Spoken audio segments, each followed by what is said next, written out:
आप सभी बच्चों को बहुत बहुत नमस्कार है। आशा करता हूं कि आप सभी लोग स्वस्थ होंगे, मस्त होंगे और अपने लक्ष्य के लिए पूरी तरह समर्पित होंगे। हम लोग अपने सेशन को शुरू करते हैं और यहाँ से कुछ चीज़ों को लेकर आगे बढ़ा जाए।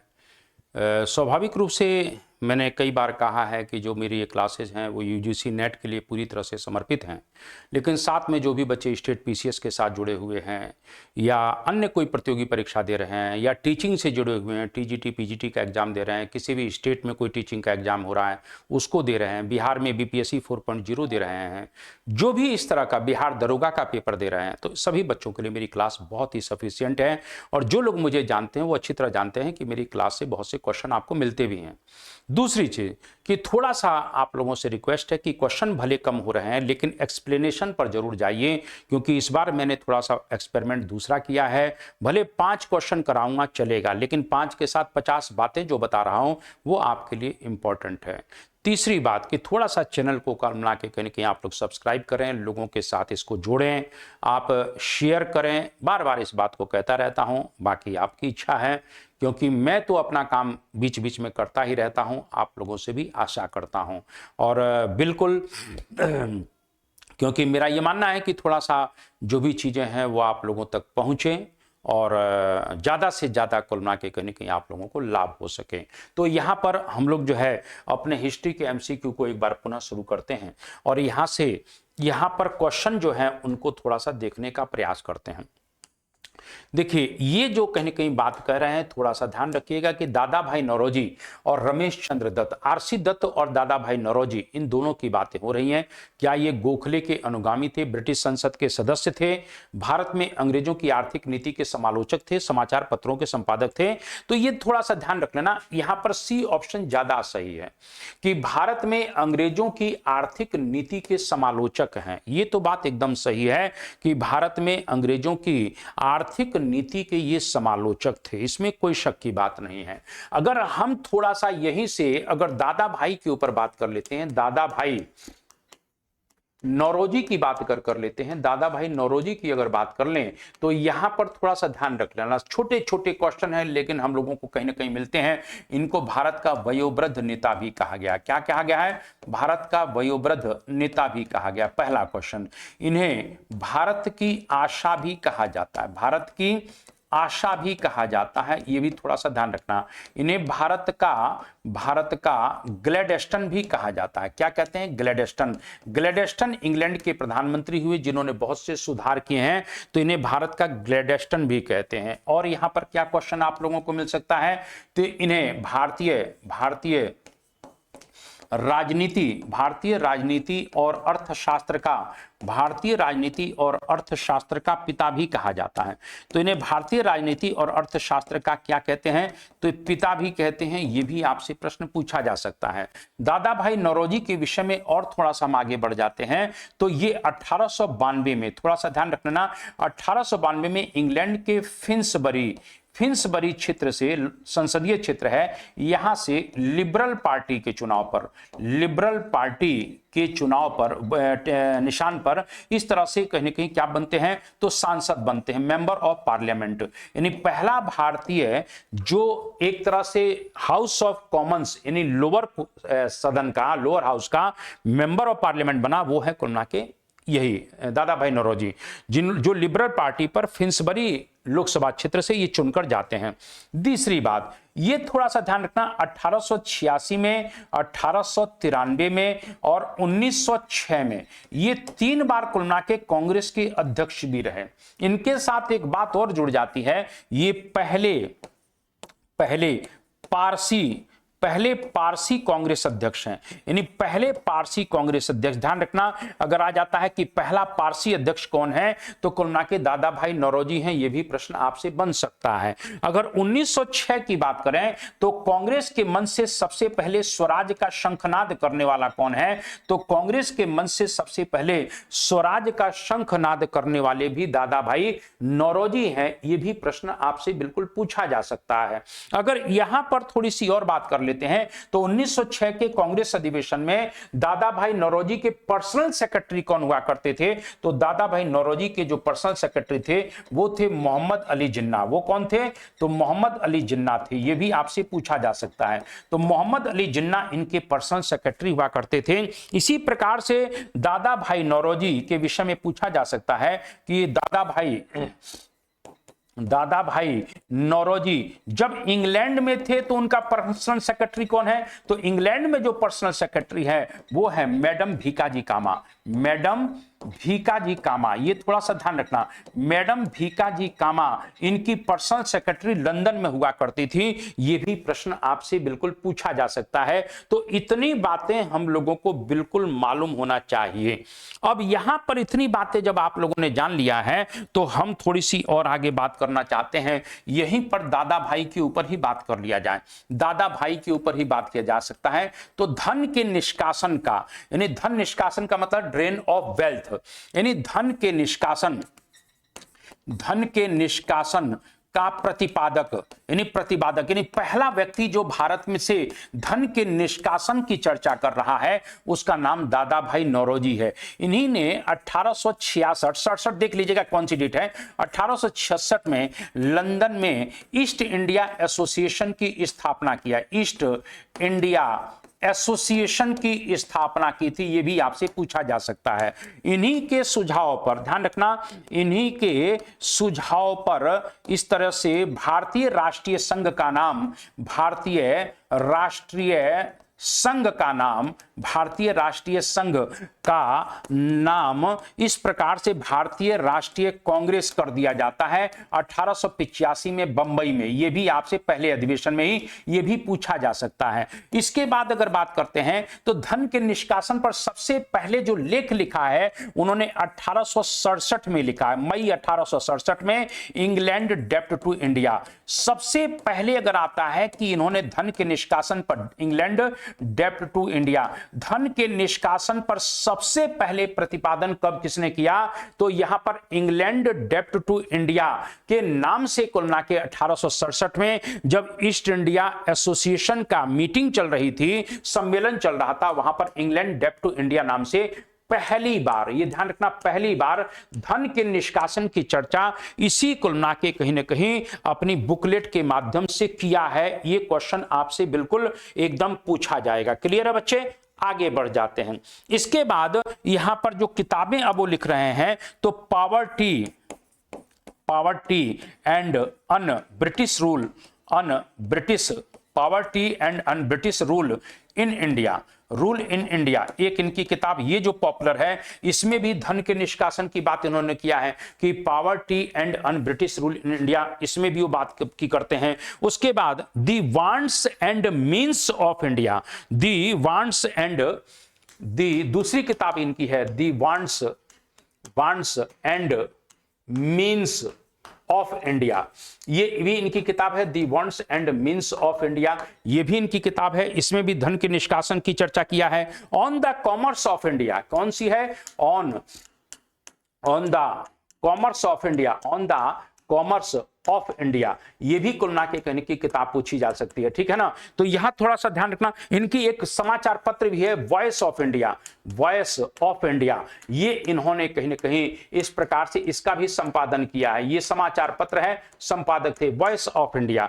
तो इतनी जानकारी अगर हम लोगों को साथ में धीरे धीरे मिलती रहेगी तो हम लोगों का एग्जाम तो कुलना के रोक ही कोई नहीं सकता है। रोक सकता है क्या? कोई नहीं रोक सकता है। अगर भारत में राष्ट्रीय आय का सर्वप्रथम आकलन करने वाला कोई व्यक्ति है तो यही है। तो ये यहां पर प्रश्न आता है कि भारत में राष्ट्रीय आय का आकलन करने वाला पहला व्यक्ति अगर देखा जाए तो पहला व्यक्ति हो दादा भाई नौरोजी हैं। इन्होंने 1867 में 20 रुपए, वार्षिक है, 20 रुपए प्रति व्यक्ति आय की बात किया है। यह भी आपसे पूछा जा सकता है। धन के निष्कासन को इन्होंने अनिष्टों का अनिष्ट कहा है, यानी धन के निष्कासन को ये क्या कहते हैं? धन का जो निष्कासन हो रहा है उसको क्या कहते हैं, अनिष्टों का अनिष्ट, अनिष्टों का अनिष्ट कहा है कि ये अनिष्टों का अनिष्ट है। धन के निष्कासन को इन्होंने अनिष्टों का अनिष्ट कहा है, ये भी प्रश्न आपसे पूछा जा सकता है। तो मेरा कहने का मतलब है कि आप जब इतनी चीजें एक साथ जोड़ेंगे तो आप बताइए एग्जाम कहां रुकेगा। गोपाल कृष्ण गोखले कहते हैं यदि मनुष्यों में कहीं देवत्व है तो दादा भाई नौरोजी में है। तो यहां पर गोखले को भी लिख सकते हैं, गोखले को कुल मिला के गोखले का स्टेटमेंट भी लिख सकते हैं। गोखले क्या कहते हैं, यदि मनुष्यों में कहीं देवत्व है, मनुष्यों में कहीं देवत्व है तो वह दादा भाई नौरोजी में है, वो कहते हैं कि यदि मनुष्यों में कहीं देवत्व है तो वह दादा भाई नौरोजी में है। इस तरह से गोखले भी इस बात को कहते हैं। क्लियर हो रही है मेरी बातें? थोड़ा सा सेशनवा को दबा कर यार लाइक शेयर दो चार बार करा करो दिन भर में, कुल मिला के जब देखो तो थोड़ा सा शेयर फेयर कर दो यार। जब 200-400 लोग कुल मिला के शेयर कर देंगे तो 2-4 लाख हो जाएगा, इसमें कोई बहुत बड़ी चीज थोड़ी है। ठीक है, चलिए आगे बढ़ जाते हैं। अब आपने अभी आरसी दत्त की बात किया था, तो आरसी दत्त को कुल मिला के, क्योंकि आरसी दत्त भी है तो आरसी दत्त की भी बात कर लेते हैं यहीं पर। आरसी दत्त, और इन्होंने जो किताब लिखी है धन के निष्कासन पर वो है economic history of India, economic history of India. तो इन्होंने जो धन के निष्कासन पर लिखा है वो इकोनॉमिक हिस्ट्री ऑफ इंडिया लिखा है, ये थोड़ा सा ध्यान रख लेना। ये भी धन के निष्कासन की बात करते हैं। और आरसी दत्त जो है ये अंग्रेजों की तुलना, ये अंग्रेजों की तुलना जो कर रहे हैं, अंग्रेजों की तुलना जो करते हैं वो नादिर शाह से करते हैं। किसके कहते हैं, तो अंग्रेजों की तुलना ये नादिर शाह से कर रहे हैं। ये भी प्रश्न आपसे बिल्कुल पूछा जा सकता है। अगर थोड़ा सा और आगे बढ़ जाते हैं तो धन के निष्कासन को वो बहता हुआ घाव कहते हैं। क्या कहते हैं, बहता हुआ घाव। तो ये धन के निष्कासन को बहता हुआ ये घाव कह रहे हैं, ये भी थोड़ा सा ध्यान रखिएगा। इस प्रकार से इस तरह के क्वेश्चन भी आप लोगों से कहीं की पूछा जा सकता है कि बहता हुआ घाव। तो मेरा कहने का मतलब है कि इतनी बातें आप लोगों को बिल्कुल समझ में आ गई होंगी। तो क्वेश्चन के पास चलते हैं कि भारत में अंग्रेजों की आर्थिक नीतियों के समालोचक थे। क्लियर है मेरी बातें? तो यहां सी ऑप्शन सही होगा। आगे बढ़ जाते हैं, फिर आगे बढ़ते हैं तो आगे देखते हैं ये क्या क्वेश्चन कहना चाहता है। चलिए आगे बढ़ जाते हैं। थोड़ा सा मैं मान रहा हूं कि थोड़ा सा टाइम लग रहा है, लेकिन मैं क्या करूं, क्वेश्चन को बताना भी जरूरी है। और मैंने अभी कहा कि थोड़ा सा ट्रेंड मेरा बदल गया है। 20वीं शताब्दी के आरंभिक 2 दशकों में भारतीय राष्ट्रीय कांग्रेस का मुख्य लक्ष्य क्या था? देखिए, कांग्रेस की जो स्थापना हो रही है वो 1885 में हो रही है, और 1905 तक अगर देखा जाए तो इसने कोई टारगेट फिक्स नहीं कर पाया है। क्योंकि इस बीच में अगर देखा जाए तो कांग्रेस किसके पास है, तो उदारवादियों के पास है। उदारवादी, जिनको हम नरमपंथी भी कहते हैं, जिनको मॉडरेट भी कहा जाता है, मॉडरेट लोगों के हाथ में, लिबरल लोगों के हाथ में, ये समझ सकते हैं। तो यहां पर 85 से 1905 में आप कर क्या रहे थे, तो यहां पर अनुनय विनय की बात कर रहे थे। अनुनय विनय, याचना की बात कर रहे थे, ज्ञापन की बात कर रहे थे, डेलीगेशन की बात करते थे, यानी प्रतिनिधि मंडल की बात करते हैं। प्रतिनिधि मंडल, आपको अंग्रेजों की न्यायप्रियता में पूरी तरह से विश्वास है, यानी अंग्रेजों की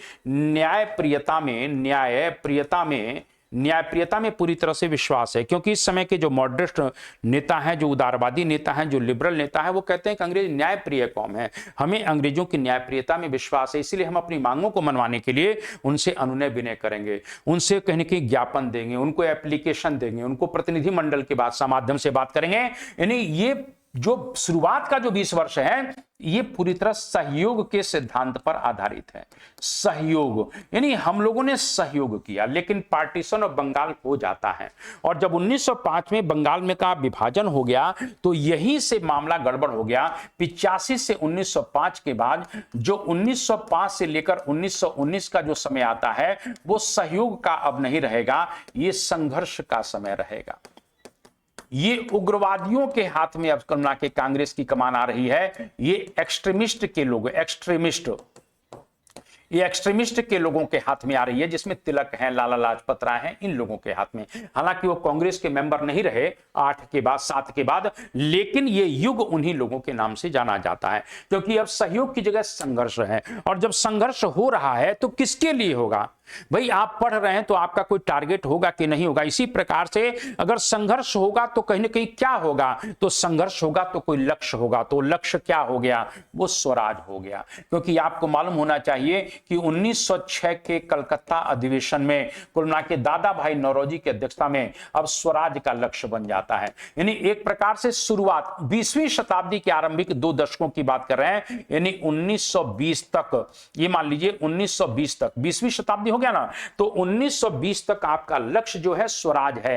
क्योंकि गांधी भी जो असहयोग आंदोलन शुरू करने जा रहे हैं उसका भी लक्ष्य क्या था? तो उसका भी लक्ष्य स्वराज ही था कि हमको स्वराज मिलना चाहिए। गांधी स्वयं ये बात कहते हैं असहयोग आंदोलन के दौरान कि यदि यह आंदोलन इसी प्रकार से चलता रहा तो मैं इस देश को 1 वर्ष में स्वराज दिलवा दूंगा। तो यहां पर स्वराज है। लेकिन आपको मालूम होना चाहिए कि 1928 की बात अगर कर लेते हैं, 1928 की बात कर लेते हैं, तो 1928 में नेहरू रिपोर्ट, आपने सुना होगा, नेहरू रिपोर्ट आ जाती है। और जब नेहरू रिपोर्ट आ जाती है तो यहां पर डोमिनियन स्टेट की बात आ जाती है, यानी औपनिवेशिक स्वायत्तता। थोड़ा सा हम लोग एक कदम और बढ़ गए हैं, यानी हमारे औपनिवेशों को, हमारे उपनिवेश को, जो आप हमारी कॉलोनी है, भारत है, उसको पूरी तरह से ऑटोनोमस बनाइए। हमें शासन करने का पूरा अधिकार हर स्तर पर मिलना चाहिए। ये डोमिनियन स्टेट का लक्ष्य थोड़ा सा बढ़ा। लेकिन मैंने कहा था कि नेहरू रिपोर्ट का विरोध स्वयं मोतीलाल नेहरू के पुत्र जवाहरलाल नेहरू कर जाते हैं। और अंततः कुल मिला के 1929, यानी 1906 से लेकर 1929 हम इसी शब्द के साथ खेलते रहे। लेकिन 1929 में जैसे ही लाहौर सेशन शुरू होगा, अंततः हमारा लक्ष्य अब स्वराज नहीं रहेगा, अब पूर्ण स्वराज हो जाएगा। पूर्ण स्वराज का मतलब क्या है? अब हमको पूर्ण स्वाधीनता चाहिए, यानी हम अंग्रेज मुक्त भारत की बात अब करेंगे। और इस पूर्ण स्वाधीनता के लिए ही गांधी को सविनय अवज्ञा आंदोलन चलाना पड़ा था, जिसमें लक्ष्य पूरा नहीं हो पाया, और गांधी को क्विट इंडिया मूवमेंट भी चलाना पड़ता था। तो यहां पर पूर्ण स्वराज लक्ष्य हो जाता है। लेकिन यहां पर हम स्वराज की बात करेंगे, क्योंकि पूछ रहा है 20वीं शताब्दी के आरंभिक 2 दशकों में स्वराज है। और 1929 को आप ध्यान रखिएगा, 31 दिसंबर 1929 को रावी के तट पर इंकलाब जिंदाबाद के नारों के बीच में भारत के स्वतंत्रता के प्रतीक तिरंगे झंडे को फहराया गया। यही तिरंगा झंडा औपचारिक रूप से 1931 के कराची अधिवेशन में पूरी तरह से स्वीकार कर लिया जाता है, जिसको पिंगली वेंकैया ने डिजाइन किया था। आप लोगों को मालूम ही होना चाहिए। और 26 जनवरी 1930 को भारत का पहला स्वाधीनता दिवस मनाया जाता है। तो इसमें बी ऑप्शन होगा। आगे बढ़ जाते हैं। कांग्रेस के प्रति कर्जन की क्या नीति है? इस बात को थोड़ा सा ध्यान रखना। तो बताने की जरूरत नहीं है कि कांग्रेस के प्रति कर्जन की क्या नीति है। तो कर्जन कहता है कि भारत में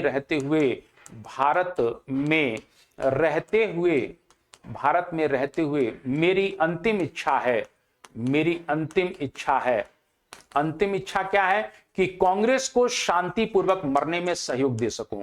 कांग्रेस को शांतिपूर्वक मरने में सहयोग दे सकूं। शांतिपूर्वक मरने में सहयोग दे सकूं। ये कौन कह रहा है? ये बात कर्जन कहता है कि इसको शांतिपूर्वक मरने में सहयोग देना ही मेरा लक्ष्य है। इस प्रकार से इसका अस्तित्व ही समाप्त कर देना। क्लियर हो रही मेरी बातें? यानी कहीं ना कहीं इसका अस्तित्व ही समाप्त कर देना, ये लक्ष्य बन चुका है। यहां पर थोड़े से क्वेश्चन है, लेकिन कहीं ना कहीं हम लोगों को एक चीज मालूम होना चाहिए। जैसे कर्जन की तुलना, अगर कर्जन की बात अगर करते हैं तो कर्जन की जो तुलना है वो किससे की है गोखले ने? तो औरंगजेब से किया है। ये औरंगजेब है, यानी औरंगजेब से तुलना करते हैं। कौन करते हैं? तो गोखले करते हैं। गोपाल कृष्ण गोखले ने कर्जन की तुलना औरंगजेब से किया है। ये भी आपसे प्रश्न पूछा जाएगा।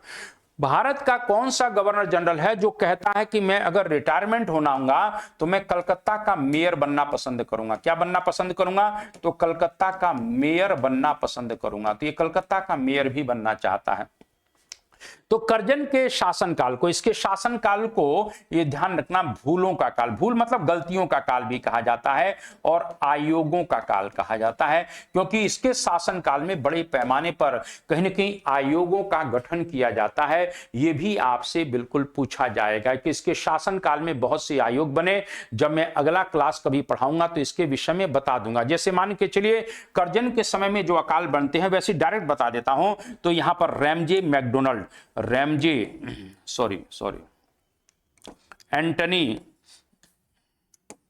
एंटनी मैकडोनाल्ड जो कमीशन है, ये कमीशन है, ये किससे रिलेटेड है? अकाल से है। कर्जन के समय में अकाल पड़ा तो एंटनी मैकडोनाल्ड कमीशन का गठन हो जाता है। इसी प्रकार से Andrew Fraser commission, Andrew Fraser commission, तो एंड्रयू फ्रेजर कमीशन किससे रिलेटेड है? तो पुलिस रिफॉर्म से है, पुलिस सुधार से है, ये भी आपसे पूछा जा सकता है। इसी प्रकार से Colin Scott Moncrieff commission, Colin Scott Moncrieff commission, ये सिंचाई से रिलेटेड है, ये सिंचाई से है, यानी कृषि सुधार के लिए काम कर रहा है। ये पुलिस सुधार से है, ध्यान रखना। Andrew Fraser, Robertson commission railway से रिलेटेड है और इसीलिए इसी कमीशन के आधार पर रेलवे बोर्ड का गठन होगा। किसका गठन होगा? रेलवे बोर्ड का गठन होता है। इसी प्रकार से अगर बात कर लेते हैं तो थॉमस रेले कमीशन, तो थॉमस रेले कमीशन का संबंध किससे है? तो विश्वविद्यालयीन शिक्षा में सुधार करना है, विश्वविद्यालयीन शिक्षा में सुधार करना है। हालांकि सुधार उधार कुछ नहीं करना था, कंट्रोल करना था, लेकिन रेले कमीशन जो है वो विश्वविद्यालयीन शिक्षा में सुधार करने के लिए। तो यहां पर आप देखिए कि जगह जगह वो कमीशन गठित करता है। इसी के समय में, क्योंकि प्रश्न आता है कि वो कौन सा गवर्नर जनरल था जो भारत के प्राचीन मॉन्यूमेंट्स, स्मारकों से कहीं की रुचि रखता था, तो उनके रख रखाव के लिए इसी के समय में भारतीय पुरातत्व विभाग की स्थापना होती है। तो जब पुरातत्व विभाग की स्थापना हो गई तो इसके डायरेक्टर जनरल कौन बनाए गए? तो जे.एल. मार्शल बनाए गए। तो जे.एल. मार्शल के निर्देशन में कर्जन के समय में ही भारतीय पुरातत्व विभाग की स्थापना होती है। इसी के कर्जन के शासनकाल में, कहीं की कर्जन के शासनकाल में सहकारी समितियों का गठन हो रहा है, सहकारी बैंक बन रहे हैं, जिससे कुल मिला के लोगों को कुल मिला के सस्ते मूल्य पर ऋण पर लोन मिल सके। इसी प्रकार से इसी के शासनकाल में पूसा पहले समस्तीपुर बिहार में था, पूसा कृषि अनुसंधान केंद्र की स्थापना हुई। तो पूसा कृषि अनुसंधान केंद्र की स्थापना यहां शुरुआत में कहां पर होती है? समस्तीपुर बिहार में। तो पूसा कृषि अनुसंधान केंद्र की स्थापना हो रही है। मेरी बात समझ में गए? तो देखिए, जब तक आप लोगों को एक एक चीज नहीं मालूम होगी, कर्जन को सबसे ज्यादा कह सकते हैं बदनाम करने वाला जो था वो कुल मिला के पार्टीशन ऑफ बंगाल था। क्लियर है मेरी बातें? तो चलिए, इतनी बातें आपको क्लियर होनी चाहिए। आप लोगों को अगर मेरा 10 क्वेश्चन कर लोगे ना तो 10 क्वेश्चन में न जाने कितने क्वेश्चन मिल जाएंगे।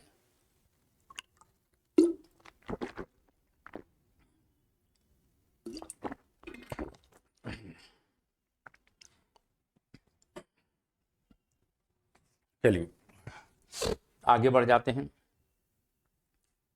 अब देखिए, गांधी जी आ गए बेचारे। गांधी जी हमारे आ गए, हमारे गांधी जी। चलिए हम अपने गांधी जी से बात कर लेते हैं।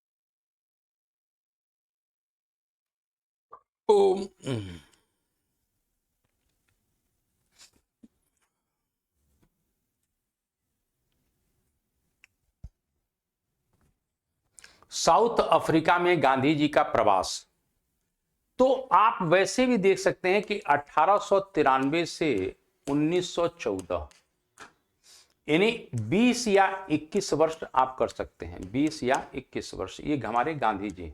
ठीक है, गांधी जी 1893 से 1914, यही ध्यान रखिएगा। और गांधी के बचपन का नाम जो है वो मैनियो है। क्या नाम है? गांधी के जो बचपन का नाम क्या है? वो मैनियो। देखिए, एक एक चीज जब हम मालूम कर लेंगे तभी हम लोगों को मालूम पड़ेगा कि गांधी का क्या नाम था। गांधी, ये सब शादी फादी तो आप लोग जोड़ लीजिएगा कहाँ है क्या है, लेकिन गांधी के कुछ नाम है वो आपसे बिल्कुल पूछा जाता है और वो थोड़ा सा ध्यान रखिएगा। जैसे गांधी मैनियो, गांधी को कर्मवीर भी कहा जाता है। कर्मवीर, क्योंकि गांधी कर्मयोगी है, इसमें कोई शक की बात नहीं है। और साउथ अफ्रीका में इनके सहयोगियों द्वारा यह नाम दिया गया है। साउथ अफ्रीका में इनके सहयोगी जो लोग थे वो इनको नाम दे रहे हैं। दक्षिण अफ्रीका में मजाकिया तौर पर अंग्रेजों ने इनको जो नाम दिया है उनका नाम दिया है कुली बैरिस्टर। कुली बैरिस्टर, क्योंकि ये अपना सामान के साथ साथ दूसरे लोगों का भी सामान उठाना, काम करना, तो इनको कुली बैरिस्टर भी कहा गया है। ये भी थोड़ा सा ध्यान रखिएगा। एक और चीज पूछी जा सकती है, इन चूंकि ये आश्रम में जितनी भी सफाई की व्यवस्थाएं थी ये स्वयं किया करते थे, तो गांधी जब स्वयं किया करते थे तो इनको भंगी शिरोमणि भी कहा जाता है। क्या किया जाता है? तो इस तरह से इनको भंगी शिरोमणि भी कहा जाता है। शिरोमणि, भंगी शिरोमणि भी कहते हैं इनको। और क्या नाम से जाना जाता है? जो भी नए बच्चे हैं उनके लिए क्लास बहुत इंपॉर्टेंट है, तो थोड़ा सा नए बच्चे थोड़ा सा मन लगाकर देखें। इनको सेवाग्राम का संत भी कहते हैं। क्या कहते हैं? सेवाग्राम, सेवाग्राम का संत भी कहा जाता है। इनको सेवाग्राम का संत भी कहते हैं।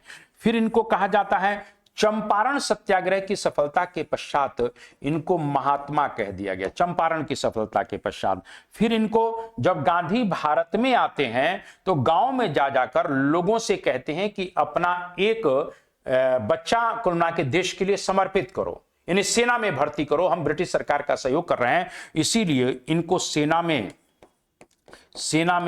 भर्ती करने वाला सार्जेंट भी कहा जाता है। तो इनको सेना में भर्ती करने वाला सार्जेंट भी कहते हैं, ठीक है ना। इसके पश्चात अगर बात करते हैं तो गांधी को और कुछ नामों से जाना जाता है। तो गांधी को जवाहरलाल नेहरू बापू कहते हैं। कौन कहते हैं? तो कुल मिला के जवाहरलाल नेहरू ने गांधी को बापू कहा है, यह भी आपसे पूछा जा सकता है। अगर हम यहां पर थोड़ी सी और बात कर लेते हैं तो 6 जून या जुलाई 1944 है, ये बात थोड़ा सा ध्यान रखना, जून या जुलाई, डेट मुझे याद नहीं है। रंगून रेडियो स्टेशन से, कहां से? रंगून रेडियो स्टेशन से सुभाष चंद्र बोस ने इनको क्या कहा? उनके राष्ट्रपिता कहा है। राष्ट्रपिता कहा है, ये थोड़ा सा ध्यान रखना। कहां से? रंगून रेडियो स्टेशन से।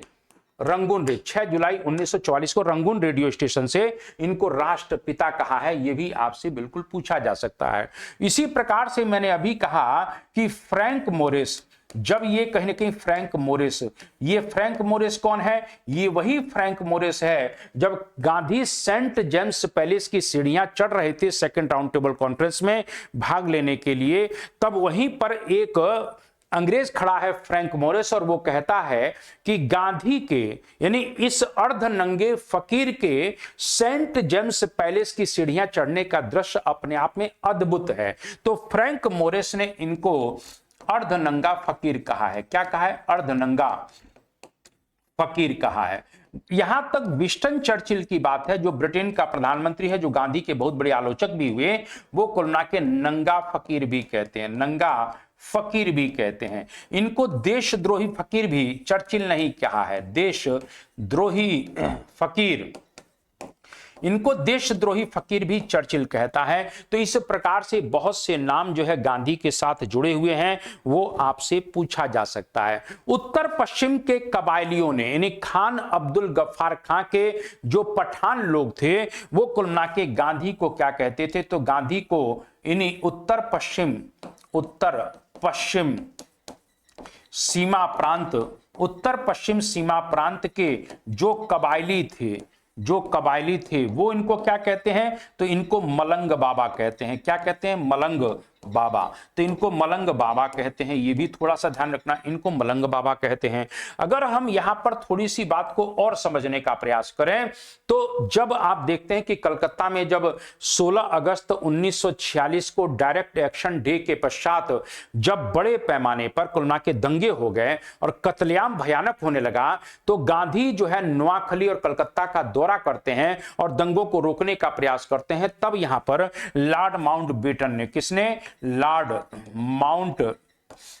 माउंटबेटन ने इस प्रकार से गांधी को अर्धनंगा फकीर कहा है। क्या कहा है? अर्धनंगा फकीर। तो गांधी को अर्धनंगा फकीर कहा है, ये भी प्रश्न देखिए। तो आप यहां पर समझिए कि कितना गांधी के नाम हो गए हैं, ये भी आपसे पूछा जा सकता है। क्लियर है मेरे बच्चे? चलिए, अगर कहीं प्रश्न आ जाए कि इस तरीके से जो है गांधी जब लंदन जाते हैं तो कहां से एजुकेशन यानी बैरिस्टरी की शिक्षा कहां से प्राप्त की? तो गांधी ने लंदन में इनर टेम्पल, ये आता है कई बार क्वेश्चन, इनर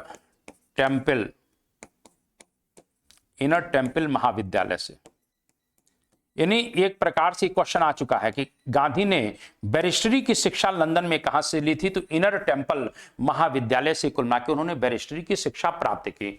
गांधी जब आए तो बॉम्बे हाई कोर्ट में प्रैक्टिस करते हैं और बॉम्बे हाई कोर्ट में प्रैक्टिस करने के पश्चात अब गांधी आगे निकलेंगे और जब गांधी निकलेंगे तो एक गुजराती व्यापारी हैं, इसका नाम है दादा अब्दुल्ला, और गुजराती व्यापारी के मुकदमे की पैरवी करने के लिए अब ये साउथ अफ्रीका की तरफ जाते हैं। यानी गांधी जब इनर टेम्पल महाविद्यालय से कुल मिला के बैरिस्टरी की शिक्षा प्राप्त करने के बाद आए तो ये बंबई हाई कोर्ट में कुल मिला के प्रैक्टिस करते हैं। लेकिन उसके पश्चात अगर हम यहां पर थोड़ी सी बातों को और गांधी के विषय में कर लें तो यहां पर गांधी के विषय में जब इस कुछ बातें करते हैं तो यहां पर 1893 में गांधी इस प्रकार से, ध्यान रखना, दादा अब्दुल्ला कि एक मुकदमे की पैरवी करने के लिए, कहां चले जाते हैं? तो इस प्रकार से साउथ अफ्रीका चले गए। तो यहां पर एक मुकदमे की पैरवी करने के लिए वो साउथ अफ्रीका जाते हैं। उनको ये थोड़ी मालूम था कि इतना लंबा समय मुझे रुकना पड़ेगा, और इस तरीके से यहां पर थोड़ा सा ध्यान रख लेना। यहां पर साउथ अफ्रीका में गांधी कहां उतरते हैं? तो नेटाल बंदरगाह पर। कहां पर? नेटाल बंदरगाह पर कुल मिला के गांधी उतरते हैं, नेटाल बंदरगाह। यानी गांधी जो है साउथ अफ्रीका, जब भारत से साउथ अफ्रीका गए तो वहां पर नेटाल बंदरगाह पर उतरते हैं, यह भी आपसे पूछा जा सकता है। गांधी के जीवन को जो झकझोर देने वाली घटना है वहां पर, तो गांधी जब डरबन से जब प्रिटोरिया जा रहे थे, तो चूंकि वो बैरिस्टर थे तो पूरी तरह से कोट पैंट टाई में रहा करते थे। तो डरबन से प्रिटोरिया जाते समय बीच रास्तों में एक स्टेशन पड़ता है सेंट मैरिसबर्ग। तो सेंट मैरिसबर्ग पर यानी कुछ समय पहले ही यहां टिकट कलेक्टर आया होगा और गांधी प्रथम श्रेणी के डिब्बे में बैठे हुए थे। अंततः गांधी को अपमानित करता है। हालांकि गांधी पर टिकट है प्रथम श्रेणी का, लेकिन चूंकि भारतीयों को साउथ अफ्रीका में कोई भी राइट्स नहीं था। क्यों नहीं था? क्योंकि जिस प्रकार से भारत अंग्रेजों का गुलाम था उसी प्रकार से साउथ अफ्रीका भी गुलाम था। तो यहां पर सेंट मैरिसबर्ग स्टेशन पर गांधी को उठाकर फेंक दिया जाता है। तो गांधी को उठाकर फेंक दिया गया तो गांधी जो है अपने को बहुत बड़ा अपमानित महसूस करते हैं और तब उनको लगा कि भारत में जो यहां पर साउथ अफ्रीका में भारत के जो गिरमिटिया मजदूर हैं उनका बहुत अत्याचार, अन्याय और शोषण अंग्रेजों के द्वारा किया जाता है। इसीलिए गांधी ने मन बना लिया कि मैं इन लोगों के लिए संघर्ष करूंगा। यानी एक प्रकार से गांधी ने इस तरीके से साउथ अफ्रीका में रह रहे भारतीय मजदूरों, जो गिरमिटिया मजदूर थे, भारतीय मजदूरों के लिए क्या कर रहे हैं? इस प्रकार से संघर्ष करने का प्लान बना लिया। हालांकि गांधी साउथ अफ्रीका में अभी भी ब्रिटिश सरकार के असहयोगी नहीं है। यह बात थोड़ा सा ध्यान रखिएगा। क्यों नहीं है? क्योंकि गांधी जी यहां पर जब अंग्रेजों का जुलू, यह ध्यान रखना, जुलू, जो गांधी को जुलू युद्ध पदक मिल रहा है, जुलू युद्ध पदक जो मिल रहा है और बोअर युद्ध पदक मिल रहा है, बोअर युद्ध पदक, वो कुल मिला के साउथ अफ्रीका में अंग्रेजों द्वारा ही दिया गया। क्यों दिया गया? कि युद्ध की स्थिति में जब जुलू जनजाति से अंग्रेजों का संघर्ष हुआ, जैसे हमारे यहां नहीं होता संघर्ष संथालों से हो गया, कोल लोगों से हो गया, भील लोगों से हुआ अंग्रेजों का संघर्ष, इसी प्रकार से वहां की जुलू जनजाति से संघर्ष हुआ। तो गांधी अपने वॉलेंटियर्स के माध्यम से दवाई, दारू, कुल के इस तरह की चीजें कुल के अंग्रेजों की मदद किया करते थे। इसीलिए अंग्रेजों ने खुश होकर जुलू युद्ध पदक कुल के यहीं पर दिया।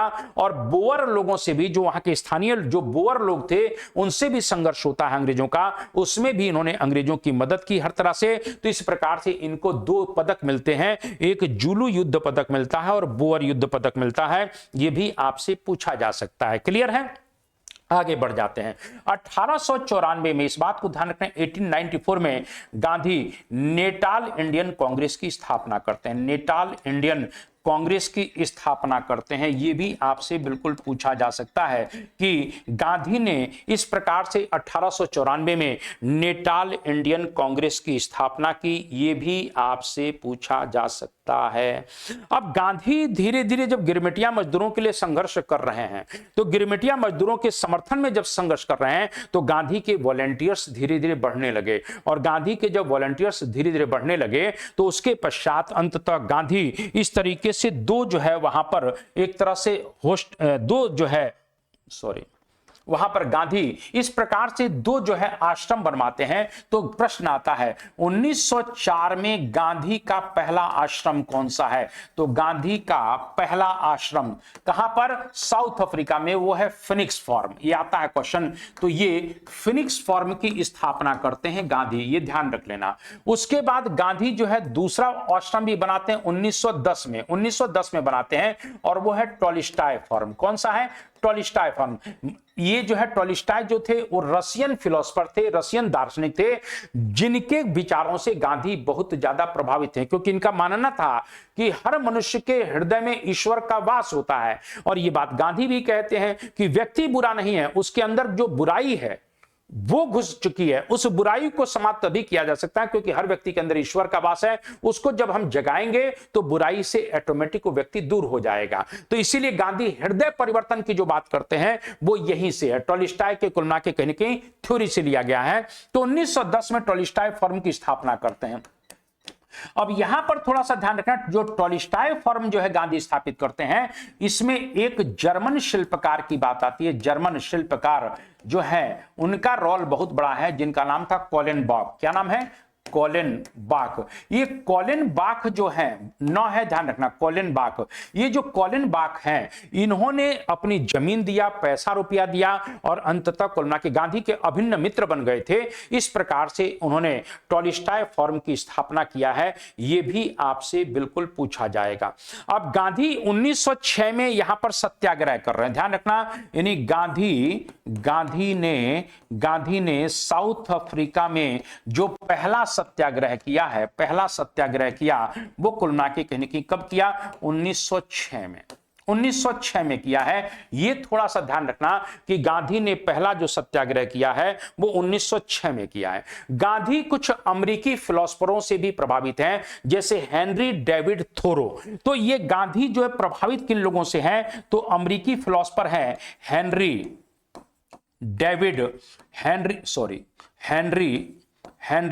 David Thoreau.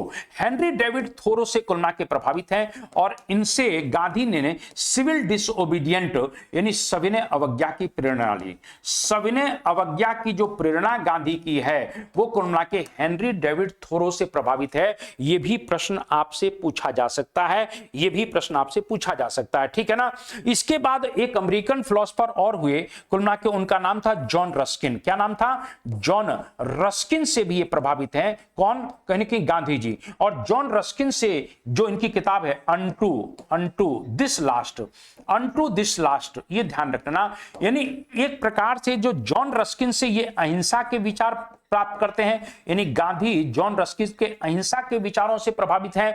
दूसरा, गांधी का जो सर्वोदय का विचार है, सर्वोदय का जो विचार है वो अनटू दी लास्ट पर ही आधारित है। यानी गांधी का जो सिविल डिसोबीडियंट का कुल मिला के विचार है वो हेनरी डेविड थोरो के सिद्धांत पर आधारित है, और जॉन रस्किन जो अमेरिकन फिलोसफर हैं उनकी किताब अनटू दिस लास्ट है, उनसे उन्होंने सर्वोदय का विचार ग्रहण किया और नॉन वायलेंस का विचार ग्रहण किया है। यह भी प्रश्न आपसे बिल्कुल एकदम पूछा जा सकता है, इस बात को थोड़ा सा ध्यान रख लेना। तो मेरी एक एक बातें हैं, थोड़ा सा अगर आप लोग समझते जाएंगे।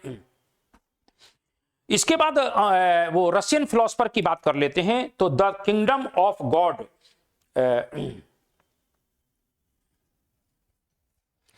टॉलस्टॉय की बात कर लेते हैं। ये टॉलस्टॉय, ये जो है रशियन फिलोसफर है। ये कौन है? ये रूसी दार्शनिक है, रूसी दार्शनिक है। और इनकी भी एक किताब है।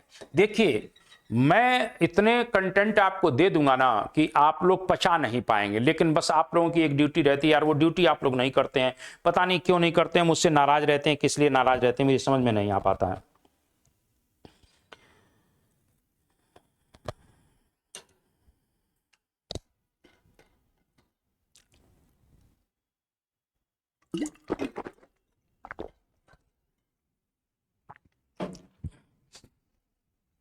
टॉलस्टॉय का जो रूसी दार्शनिक थे, इनकी किताब है द किंगडम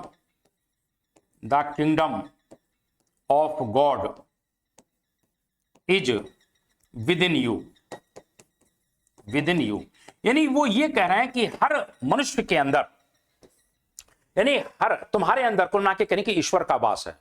गांधी भी तो यही कहते हैं, यानी एक प्रकार से ये बात यह कहना चाहते हैं कि हर व्यक्ति में ईश्वर का वास है, ईश्वर का राज्य है, राज भी कह सकते हैं, ईश्वर का राज है। यानी ईश्वर का राज है या ईश्वर का कुल मिला के कहने की वास है। इसका मतलब यह है कि व्यक्ति बुरा नहीं है, यानी the kingdom of God is with in you, आपके अंदर ईश्वर है, आपके ऊपर ईश्वर का राज है। तो उसका मतलब क्या है कि ईश्वर खराब तो व्यक्ति हो नहीं सकता है।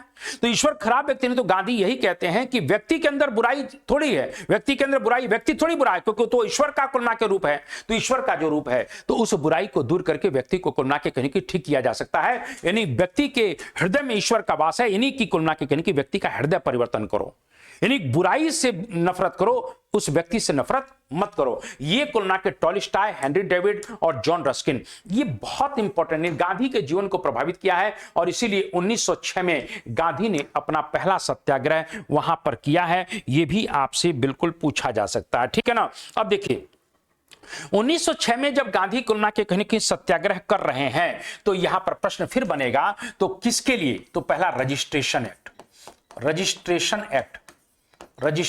एक्ट, दूसरा पोल टैक्स, यानी हर भारतीय को 3 पौंड देना पड़ता था। बेचारे की महीने में 10 पौंड आमदनी है, 3 पौंड जो है गवर्नमेंट ले लेती थी। तीसरा विवाह रजिस्ट्रेशन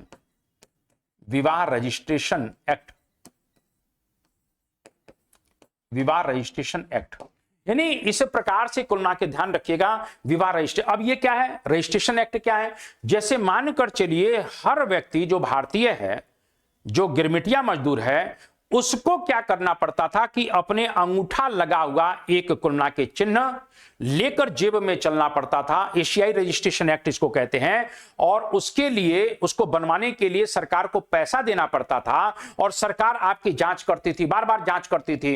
यानी जो भी वहां भारतीय रहेगा उसको हर हालत में ये अंगूठा लगाकर सरकार को देना पड़ता था कि भाई कुल मिला के हम यहां के हैं। और वो रजिस्ट्रेशन उस व्यक्ति को कराने के लिए पैसा सरकार लेती थी वहां का, और वो कार्ड वो अपने हमेशा जेब में रखता था। यानी उसकी एक तरह से कह सकते हैं व्यक्तिगत स्वतंत्रता का हनन हर समय कुल मिला के इसका रजिस्ट्रेशन एक्ट के द्वारा वहां की ब्रिटिश सरकार करती थी। यानी उसको कुल मिला के एक रजिस्ट्रेशन करा के अपने पास एक पास रखना पड़ता था, ठीक है ना, अंगूठा लगा निशान वाला, जिससे जांच होती थी। पोल टैक्स क्या है? जो गिरमिटिया मजदूर हुआ करते थे, जब उनका अनुबंध खत्म हो जाता था तो बेचारे वो जा ही नहीं पाते थे। भाई उनको ले जाओ तो वो वहीं पर पड़े हुए हैं। अब वहीं पड़े हैं तो सरकार क्या कहती थी, तुमको 10 कितना कमा रहे हो महीने में? बोले 10 पौंड, तो 3 पौंड हमको दो। तो इस तरह से कुल मिला के ये भी पोल टैक्स के द्वारा भी शोषण किया जा रहा है। इसी प्रकार से विवाह रजिस्ट्रेशन, अब मान के चलिए जो हिंदू लोग वहां पर गए हैं वो हिंदू लोग अपने कुल मिला के कहीं कि धर्म और संस्कृति के अनुसार, नियम के अनुसार विवाह करेंगे, लेकिन इस प्रकार से जो हिंदू रीति रिवाज से विवाह होगा या मुस्लिम रीति रिवाज से जो मुसलमान विवाह करेंगे उनके विवाह को अमान्य घोषित कर दिया गया जब तक वह विवाह ईसाई मिशनरी के थ्रू, ईसाई रीति रिवाजों के द्वारा नहीं होगा। यानी इसका मतलब है कि इस एक्ट में वो विवाह भी कैंसिल माना जाएगा, यानी विवाह भी गैर कानूनी होगा और उस विवाह से उत्पन्न संतान भी गैर कानूनी होगी। इस प्रकार से इन तीनों के खिलाफ कहीं ना कहीं गांधी जो है 1906 में इस प्रकार से जो है सत्याग्रह शुरू करते हैं। बड़े पैमाने पर यह सत्याग्रह हुआ, यहां तक कि गांधी के साथ साथ कस्तूरबा को भी ट्रांसवाल जेल में जाना पड़ा। कहां पर जाना पड़ा? ट्रांसवाल जेल में बंद होना पड़ा। यह भी थोड़ा सा ध्यान रख लेना। मैं एक चीज और आपको बता देना चाहता हूं, इस तरह से इन चीजों पर गांधी को विजय मिलती है। कैसे विजय मिलती है? जब साउथ अफ्रीका में गांधी से मिलने कौन कौन गए? तो गोखले गए, और कौन गए? एक व्यक्ति का नाम है जो भारतीय मिशनरी हुआ करते थे जिनको दीन बंधु कहा जाता है, उनका नाम है C.F. एंड्रूज। C.F. एंड्रूज का नाम सुना होगा। तो C.F. एंड्रूज जाते हैं, यह भी थोड़ा सा ध्यान रखना। C.F. एंड्रूज जाते हैं और लॉर्ड हार्डिग, जो भारत के गवर्नर जनरल लॉर्ड हार्डिग थे, इस प्रकार से एक मीटिंग होती है और मीटिंग होने के पश्चात इस तरीके से इन सभी चीजों को समाप्त कर दिया जाता है। यानी गांधी कहीं ना कहीं अपने सत्याग्रह के बल पर साउथ अफ्रीका में कहीं ना कहीं कामयाब हो जाते हैं। ये प्रश्न भी आपसे बिल्कुल पूछा जाएगा, इस बात को ध्यान रखिएगा। तो मेरा कहने का मतलब है कि इस तरह के प्रश्नों को थोड़ा सा ध्यान रखिएगा, बहुत सी चीजें आपसे बिल्कुल पूछी जा सकती हैं, ठीक है ना। तो देखिए अब अपन थोड़ा सा बात कर लेते हैं, यहीं पर चर्चा कर लिया जाए। कितनी जानकारी आपको मिल गई, मजा आ गया होगा जानकारी में। जानकारी है, जानकारी तो है महाराज। साउथ अफ्रीका से गांधी जी, अब गांधी जी कुल मिला के ध्यान रखना, यहां पर अगर इस तरह से बात कर लेते हैं तो 1893 से लेकर 1914 के बीच में गांधी कुल मिला के 2 बार भारत आए। एक तो 1896 में आए और दूसरा 1900 के आसपास आए। ये 2 बार गांधी भारत आ जाते हैं, ये भी जानना जरूरी है, क्योंकि गांधी जी जब 1900 में आते हैं तो लंबे समय तक रहे थे और 1901 में सर्वप्रथम, लिख लीजिएगा, सर्वप्रथम गांधी ने 1901 में कलकत्ता अधिवेशन में भाग लिया था। कलकत्ता अधिवेशन में गांधी ने भाग लिया है। यह भी प्रश्न आपसे पूछा जाएगा कि कांग्रेस के किस अधिवेशन में गांधी ने सर्वप्रथम भाग लिया था। तो कलकत्ता अधिवेशन में भाग लिया है, यह भी प्रश्न बनेगा। एक प्रश्न और आपसे पूछा जा सकता है जो बहुत इंपॉर्टेंट है, क्योंकि अभी तक जितने भी अंग्रेज लोग आते थे, बड़े बड़े अधिकारी आते थे, वो बंबई के अपोलो बंदरगाह पर उतरा करते थे। लेकिन अब गांधी आए तो किस बंदरगाह पर उतरेंगे? तो सभी भारतीय राष्ट्रीय आंदोलन के नेताओं ने यह कहा कि नहीं, हमारे गांधी आ रहे हैं, और जब हमारे गांधी आ रहे हैं तो हमारे गांधी भी कुल मिला के कम नहीं है, और इसीलिए गांधी भी कहां उतरेंगे? तो गांधी, इस तरीके से ध्यान रखना, बंबई के अपोलो बंदरगाह पर, बंबई के अपोलो बंदरगाह पर हमारे गांधी उतरे थे। और कहीं न कहीं SS सुदीव, कहीं कहीं SS अरेबिया भी दिया है, SS अरेबिया। तो SS सुदीव या अरेबिया से कुल मिला के गांधी बंबई के अपोलो बंदरगाह पर उतर रहे हैं। यह भी प्रश्न आएगा 9 जनवरी 1915 को। कब उतर रहे हैं? 9 जनवरी 1915 को, ठीक है ना। तो मेरे ख्याल से इतनी बातें बहुत हो जाती हैं यार। अब थोड़ा सा आगे प्रश्न को देखा जाए तो यहां पर क्या कहता है, इसको थोड़ा सा देखते हैं। नो अपील, नो वकील, नो दलील। बड़ा मामला गंभीर है महाराज। गांधी जी के बेचारे परेशान कर दिया इन लोगों ने। नो अपील, नो वकील, नो दलील देकर चलते हैं, देखते हैं ये भी क्या कहता है। चलिए, रॉलेट एक्ट, ठीक है ना। इसका मतलब क्या कहता है? रॉलेट एक्ट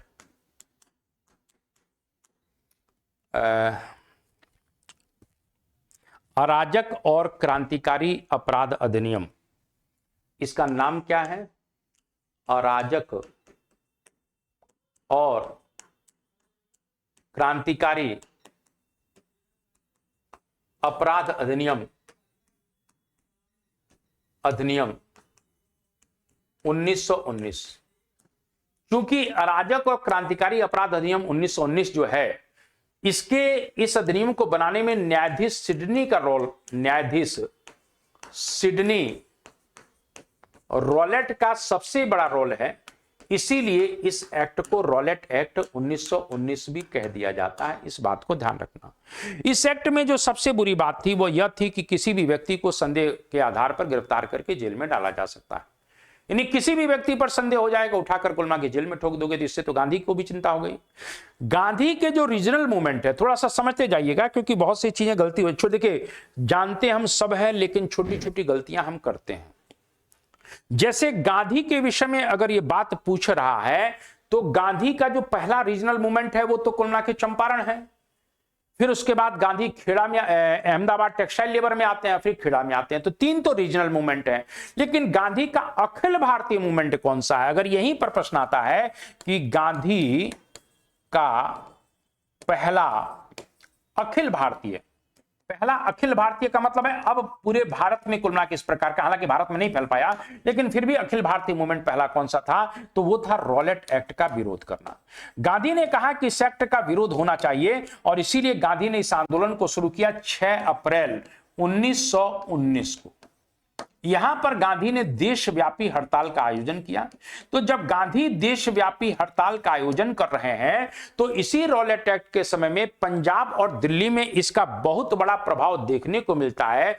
पंजाब के कुलना के बहुत से जो नेता लोग थे, जैसे सैफुद्दीन किचलू की बात करें, डॉक्टर सत्यपाल की बात करें, आर्य समाजी नेता स्वामी श्रद्धानंद की बात करें, इन सब लोगों ने गांधी को कॉल किया कि महाराज आप आइए। तो गांधी जब कुलना के जा रहे थे, तो यहीं पर दिल्ली के पहले एक पलवल नामक जगह है, यहां पर पलवल पर गांधी को कुलना के 8 अप्रैल 1919 को गिरफ्तार कर लिया गया। यानी गांधी जो है इस तरह से गिरफ्तार कर लिए जाते हैं। इस बात को थोड़ा सा ध्यान रख लेना। यानी रॉलेट एक्ट का विरोध करते हुए 8 अप्रैल 1919 को गांधी पलवल के पास में गिरफ्तार कर लिए गए, ये ध्यान रखिएगा।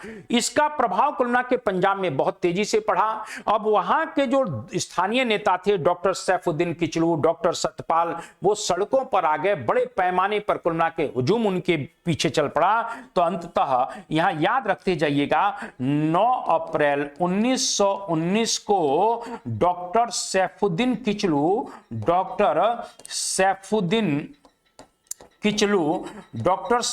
किचलू और प्लस डॉक्टर सतपाल को गिरफ्तार कर लिया जाता है। यानी 9 अप्रैल को इनको भी गिरफ्तार कर लिया गया। इस बात को थोड़ा सा ध्यान रखना। सैफुद्दीन किचलू और डॉक्टर सतपाल को भी गिरफ्तार कर लिया जाता है। अब मामला और अधिक गंभीर हो गया, यहां पर बताना चाहता हूं। इसी समय 10 अप्रैल को एक घटना आपको बताऊं, जो जोड़ा तो कहीं और से जाता है, लेकिन इस घटना से थोड़ा सा चीजें हो गई थी, कुछ ऐसी भी थी।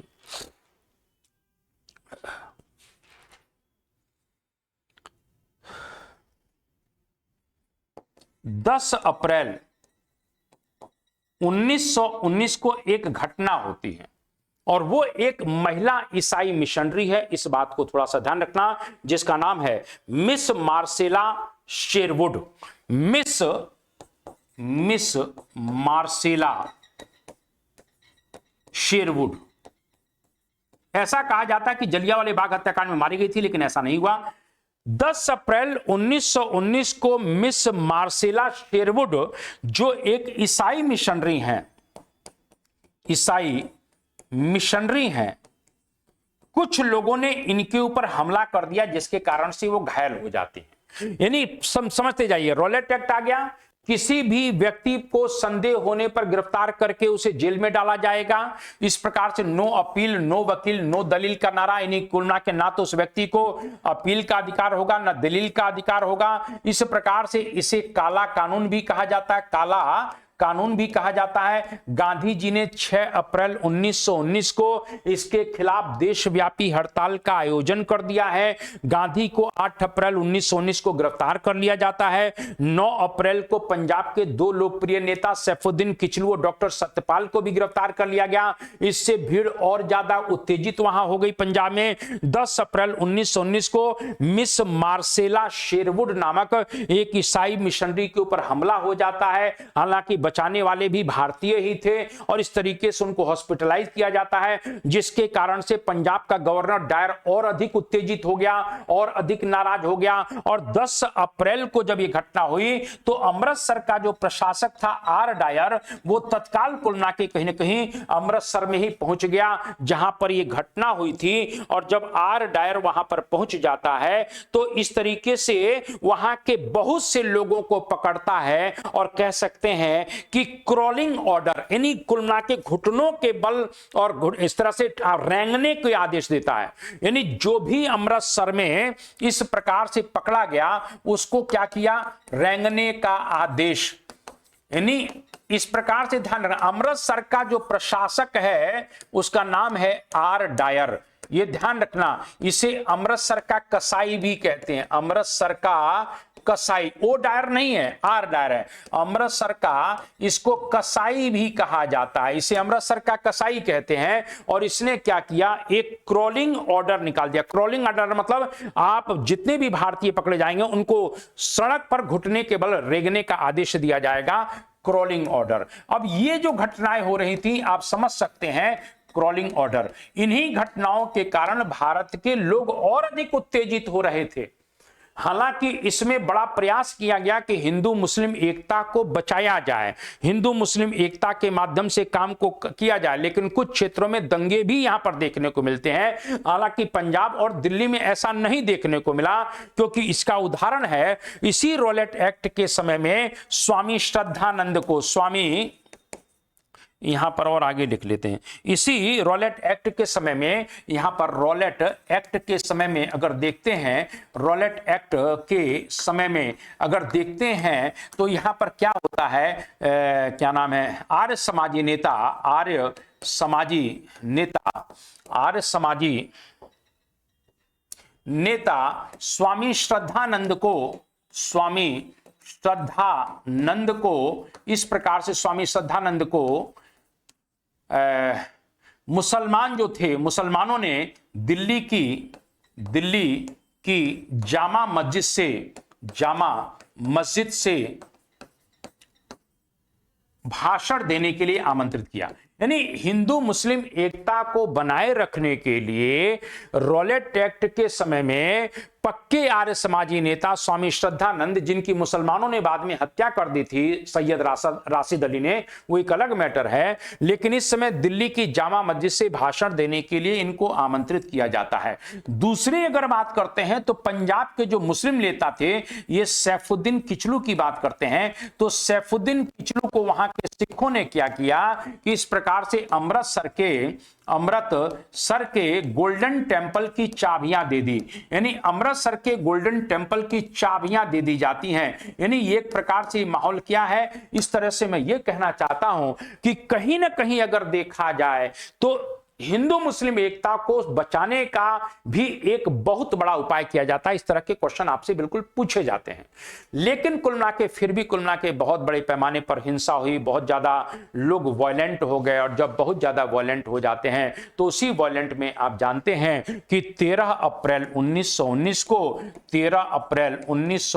को कहीं ना कहीं जलियांवाला हत्याकांड हो गया। इस पर मैं आगे आपको पढ़ाऊंगा। जलियांवाला हत्याकांड हो जाता है, जिसका आई विटनेस एक क्रांतिकारी है, जिसका नाम क्या है, जल्दी से बताइए। इस जलियांवाले बाग हत्याकांड को जिसने अपनी आंखों से देखा था और बाद में 1940 में माइकल ओ डायर की हत्या कर दी थी, उनका नाम था ऊधम सिंह। क्या नाम था? ऊधम सिंह ने अपनी आंखों से देखा था। इस पर लंबी चर्चा अलग से क्लास में होगी। और मैंने अभी कहा, जलियांवाले बाग हत्याकांड को सुनने के बाद गांधी स्तब्ध हो गए और अंततः 18 अप्रैल, ये क्वेश्चन आता है, 18 अप्रैल 1919 को गांधी ने गांधी ने आंदोलन को स्थगित कर दिया। यानी एक प्रकार से रॉलेट एक्ट के खिलाफ भी जो आंदोलन चला था उसे भी 18 अप्रैल को गांधी इस तरह से वापस ले लेते हैं। क्या कर देते हैं? स्थगित करना, वापस ले लेते हैं। ठीक है, तो मेरा कहने का मतलब है कि रॉलेट एक्ट के ऊपर इतनी बातें हम लोगों को जानना बहुत जरूरी है। चलिए आगे बढ़ जाते हैं। आगे का क्वेश्चन क्या कहता है? यहां तक बात समझ में आ गई है मेरी बात? तो इस तरह से कहीं कहीं इसमें क्या होगा? रॉलेट एक्ट के विरोध में। ठीक है ना? चलिए आगे बढ़ जाते हैं। आजाद दस्ते का गठन कुल मिला के कहीं न कहीं किसने किया है? तो ये बताने की जरूरत नहीं है, ये तो सब आप लोग बहुत अच्छी तरह जानते हैं कि आजाद दस्ते का गठन कौन कर रहा है। कहीं न कहीं सुभाष चंद्र बोस कर रहे हैं कि चंद्रशेखर आजाद कर रहे हैं, ये तो हम भी नहीं जानते हैं। तो इस तरह से भारत छोड़ो आंदोलन हो रहा है, और भारत छोड़ो आंदोलन हो रहा है तो इसमें बहुत सी चीजें आप लोगों से बिल्कुल पूछी जाएंगी, इस बात को थोड़ा सा ध्यान रख लेना। देखिए, सुभाष चंद्र बोस के ऊपर तो बहुत बड़ा चीजें हैं, लिखी जा सकती हैं, बताई जा सकती हैं, लेकिन यहां पर सुभाष चंद्र बोस के विषय में अगर बात करते हैं, देखिए आजाद दस्ते का गठन करते हैं तो जयप्रकाश नारायण है, ये बताने की जरूरत नहीं है कौन है, तो जयप्रकाश नारायण है। कुल मिला के भारत के समाजवादी नेता भी थे, समाजवादी आंदोलन से जुड़े भी रहे थे। कांग्रेस समाजवादी दल के गठन करने में इनका बहुत बड़ा रोल था, क्योंकि 1934 में जेपी के ही नेतृत्व में कांग्रेस समाजवादी पार्टी की स्थापना हुई थी। कांग्रेस समाजवादी पार्टी की स्थापना हुई थी, ये थोड़ा सा ध्यान रखना। कांग्रेस समाजवादी पार्टी की स्थापना इस तरह से पटना में हो रही है। इसमें ध्यान रखना क्वेश्चन आता है कि इसके अध्यक्ष कौन बनाए गए थे। यानी कांग्रेस समाजवादी पार्टी के जो अध्यक्ष बनाए गए थे उसमें आचार्य नरेंद्र देव का नाम आता है। किसका नाम आता है? इसमें आचार्य नरेंद्र देव का नाम आता है। इस बात को थोड़ा सा ध्यान रखना, ये आचार्य नरेंद्र देव हैं, लेकिन इसके जो महासचिव बनाए गए थे, महासचिव जो बनाए गए थे वो जेपी बनाए गए थे। पहला क्वेश्चन।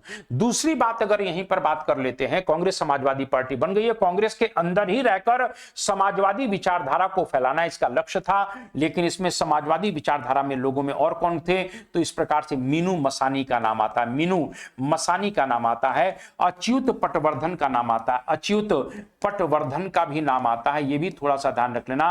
अरुणा आसफ अली का भी नाम आता है, अरुणा आसफ अली, ये सब समाजवादी विचारधारा से जुड़े हुए लोग थे। अरुणा आसफ अली का नाम आता है, बीजू पटनायक का नाम आता है, बीजू पटनायक का नाम आता है। इस तरह से अशोक मेहता का नाम आता है, अशोक मेहता। ये सब एक तरह से कांग्रेस के अंदर समाजवादी विचारधारा के लोग थे और इन्होंने कांग्रेस के अंदर रहते हुए कांग्रेस समाजवादी पार्टी का गठन किया था। प्रश्न आता है कि कांग्रेस समाजवादी पार्टी को बनाने में कांग्रेस के कौन से दो बड़े नेताओं का आशीर्वाद प्राप्त था? तो एक तो सुभाष चंद्र बोस का आशीर्वाद है, क्योंकि ये भी समाजवादी विचारधारा के थे, और दूसरे जवाहरलाल नेहरू का था, क्योंकि जवाहरलाल नेहरू स्वयं कहा करते थे कि मैं समाजवादी हूं।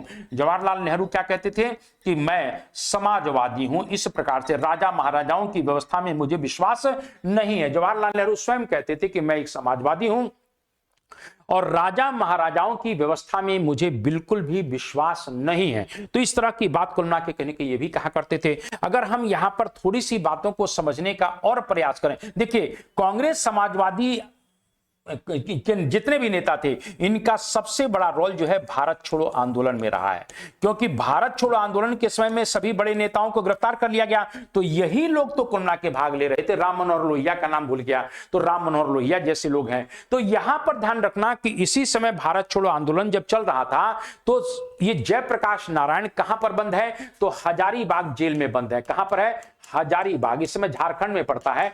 हजारीबाग जेल में बंद है, और दीपावली के दिन, किस दिन?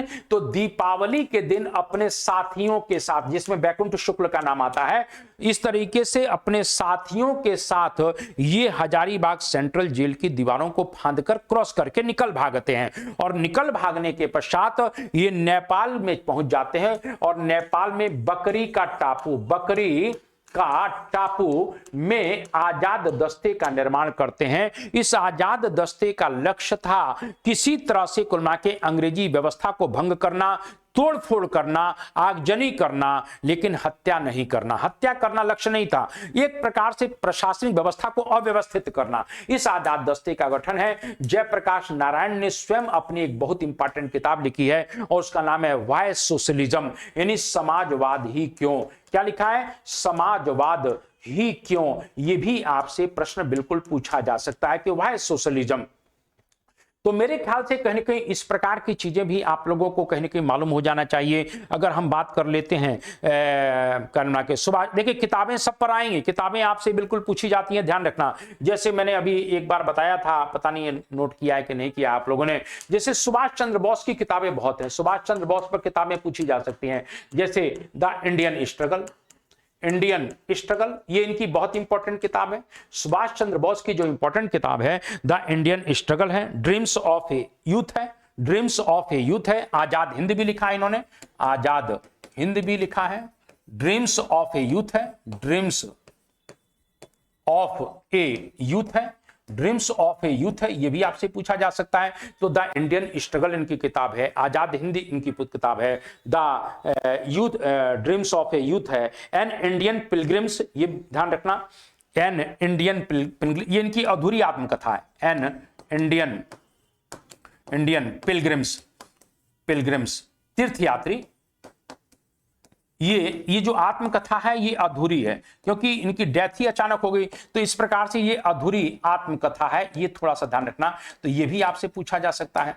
तो मेरा कहने का मतलब है कि इसी प्रकार से द स्प्रिंगिंग टाइगर, अब स्प्रिंगिंग टाइगर जो है किताब जो लिखी जा रही है वो अपने आप में बहुत इंपॉर्टेंट है, और वो स्प्रिंगिंग टाइगर ह्यू टोए की किताब है, किसकी है, कर्नल ह्यू टोए। तो यहां पर ध्यान रखना, स्प्रिंगिंग टाइगर, स्प्रिंगिंग टाइगर, ये ध्यान रखना, ये सुभाष चंद्र बोस पर है किताब, लेकिन लिखा किसना है, ह्यू टोए, ये ह्यू टोए की किताब है, इस बात को थोड़ा सा ध्यान रखना। तो ह्यू टोए जो है कुल मिला के कर्नल थे, एक आर्मी मैन थे, कर्नल ह्यू टोए ने कुल मिला के किताब लिखा है, और ये सुभाष चंद्र बोस प्लस आजाद हिंद फौज पर आधारित है, आजाद हिंद फौज पर आधारित है। यह भी प्रश्न आपसे बिल्कुल पूछा जा सकता है। तो मेरा कहने का मतलब है कि इस तरह के प्रश्न आप लोग थोड़ा सा ध्यान रखा करें। इस तरीके से देखिए एक क्वेश्चन कितना बढ़िया आ गया है, ये भी थोड़ा सा अगर देख लें, एक आध क्वेश्चन और देख लिया जाए तो सैनिक पुनर्गठन के लिए किस कमीशन की स्थापना किया गया था। यानी हम यहां पर 1857 की बात कर रहे हैं, तो 1857 में अगर बात करते हैं तो 1857 में अगर देखा जाए तो यहां पर अंग्रेज लोग हैं, ये इंग्लिश लोग हैं और यहां पर इंडियन लोग हैं, और सबसे ज्यादा भारतीय लोग ही कुल मिला के अंग्रेजों की सेना में रहा करते थे। उसमें भी भारत में उच्च सवर्ण जाति के लोग, ज्यादातर उच्च सवर्ण जाति के लोग ही, ब्राह्मण, भूमिहार, राजपूत, यही लोग सबसे ज्यादा अंग्रेजों की सेना में रहे। दुर्भाग्य तो यही हो गया ना। तो इस प्रकार से यहां पर एक अंग्रेज है तो कुल मिला के 5 भारतीय हैं। यानी 1857 में, जो 1857 से 1857 के जो समय है उसमें आप ये देखिए कि एक अंग्रेज पर 5 भारतीय हैं। यानी यहां पर अंग्रेजों की जो फौज है वो 45,000 है, और यहां पर भारतीयों की जो फौज है वो 2,33,000 है। लेकिन इन निकम्मों से ये पूछो कि तुम कुल मिला के इनसे 5 गुना ज्यादा हो तो तुम इनको मार के भगा के कुल मिला के अपना शासन क्यों नहीं स्थापित कर पाए, अपने देश को क्यों नहीं बचा पाए। आज तिरंगा झंडा फहरा रहे हो, राष्ट्रगान गा रहे हो, राष्ट्रगीत की बात हो रही है, वंदे मातरम के लिए जान दे रहे हो, उस समय क्यों नहीं तुम जान दे पा रहे थे। ये सबसे बड़ी बात है, इसलिए नहीं दे पा रहे थे क्योंकि अंग्रेज इनको माल देते थे। तो यहां पर ध्यान रखना कि अंग्रेजों को पास 45,000, यहां 2,33,000 है। ये रेशो उस समय 1857 की बात कर रहा है। लेकिन 1857 का जब रिवोल्ट हो गया और इन्हीं में से कुछ लोग, ऐसा नहीं, मुश्किल से 10% लोग जब विद्रोह कर देते हैं, तो फिर इस रेशो को बदला जाएगा। यानी 1857 के बाद अंग्रेजों को लग गया कि कुल मिला के अब बदला जाएगा, तो पील कमीशन की रिपोर्ट के आधार पर सैनिक पुनर्गठन किया जाता है। और इसमें बंगाल में क्या कर दिया गया, बंगाल में व्यवस्था जो की गई, यानी बंगाल में जो सैनिक व्यवस्था की गई वो 1:2 की गई। यानी अब 1 अंग्रेज रहेगा और 2 इंडियन रहेंगे। यानी पहले 1:5 हो गया, अब कुल मिला के अंग्रेजों की संख्या बढ़ा दी जाती है और भारतीय सैनिकों की संख्या कम की जाती है। इसी प्रकार से अगर हम बंबई और मद्रास की बात कर लेते हैं तो बंबई प्लस मद्रास में इस रेशो को क्या कर दिया गया, 2:5 कर दिया गया। यानी 5 इंडियन हैं तो 2 अंग्रेज रहेंगे। इस तरह से कुल मिला के पील कमीशन की रिपोर्ट के आधार पर सैनिक पुनर्गठन किया जाता है। और इसी समय ध्यान रखना, सेना के अंदर भी जाति के आधार पर, क्षेत्र के आधार पर इस तरह से कुल मिला के कहीं ना कहीं अब बटालियन बनने लग गई। यानी सैनिक व्यवस्था में भी अब डिवाइड एंड रूल की पॉलिसी लाई जा रही है। जैसे फॉर एग्जांपल इस समय गोरखा लोगों ने सबसे ज्यादा अंग्रेजों का साथ दिया था, इसीलिए अब अंग्रेजों ने गोरखा रेजिमेंट बनाना शुरू कर दिया। तो ये गोरखा रेजिमेंट बन रही है। इसी प्रकार से सिखों ने बहुत बढ़ चढ़कर साथ दिया, तो सिख रेजिमेंट का उद्भव इसी समय हो रहा है। तो कहीं ना कहीं अंग्रेजों का साथ जिन जिन क्षेत्रों के सैनिकों ने दिया था, उन लोगों के लिए अब अंग्रेजों ने रेजिमेंट बना दी। और एक तरह से लड़ाकू और नॉन लड़ाकू, लड़ाकू अब कौन हो गए? जो अंग्रेजों का साथ दे रहे थे, और नॉन लड़ाकू कौन हो गए? जो अंग्रेजों का विरोध कर रहे थे। तो यहीं से कुल मिला के सेना में भी कहीं ना कहीं डिवाइड एंड रूल की पॉलिसी को लाया जाता है। तो आप लोग थोड़ा सा ध्यान रखना, पील कमीशन की रिपोर्ट पर यह आ रहा है सैनिक पुनर्गठन 1857 में। मेरा विश्वास है कि आप लोगों को मेरी क्लास बिल्कुल समझ में आती होगी, और मैं आशा करता हूं कि आप लोगों का मेरी क्लास देखने पर बहुत सा लक्ष्य जो है पूरा भी होगा। मॉडर्न इंडिया के साथ साथ मैं कुल मिला के एंशिएंट और मेडावल पर भी इसी प्रकार से डिटेल में आपके साथ जुड़ूंगा, लेकिन शर्त यह कि यही है कि आप लोग थोड़ा सा चैनल को सब्सक्राइब करने में ढिलाई करते हैं, कुल मिला के कहीं कि इस को शेयर नहीं कर पाते हैं, क्योंकि अगर आप लोग थोड़ा सा सपोर्ट करेंगे तो नजारा कुछ और होगा। बस 2 लाइनों के साथ अपनी बात को समाप्त करूंगा कि चले हैं जिस पथ पर उसका कोई अंजाम तो होगा। यार इस बात ध्यान रखिएगा, साला हम लेकर के आए थे कि हम छोड़कर सब जाएंगे, तो कहीं ना कहीं सब कुछ अचीव यही करना है और सब छोड़ना भी यही है। इसलिए अचीव पहले करो, नाम करो दुनिया में। चले हैं जिस पथ पर उसका कोई अंजाम तो होगा। जो हौसला दे सके ऐसा कोई जाम तो होगा। जो दिल में ठान ही ली है कामयाबी को अपना बनाने की, तो उसका भी कोई ना कोई इंतजाम तो होगा। और इंतजाम होगा, हम लोग मुलाकात करते रहेंगे। आप सभी लोगों को नमस्कार। जय हिंद, जय भारत, वंदे मातरम।